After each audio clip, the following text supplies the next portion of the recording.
தமிழகம் பூரா எதிர்பார்க்கிற ஒரே கேள்வி, தேமுதிகவுடனான கூட்டணி, திமுக கூட்டணி முடிவாகிவிட்டதா? ஐயா வந்து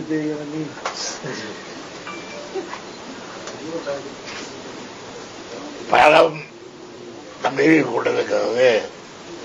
பாகில் எப்போது என்று இன்னும் முடிவாகவில்லை. பலம் நம்பிக்கை கொண்டிருக்கிறது. பாகில் எப்போது என்று இன்னும் முடிவாகவில்லை. தேசிய முற்போக்கு திராவிட கழகமும் திராவிட முன்னேற்ற கழகமும் இன்றிலிருந்து நம்ம கூட்டணியை உறுதி செய்திருக்கிறோம்.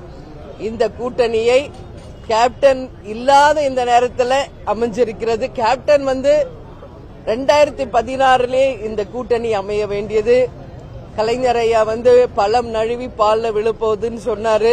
ஆனா 10 வருஷம் கழிஞ்சு தாமதமாக இன்றைக்கு இந்த கூட்டணி உறுதியாகி இருக்கிறது என்பதை இந்த நேரத்தில் நான் மகிழ்ச்சியோடு தெரிவித்துக் கொள்கிறேன்.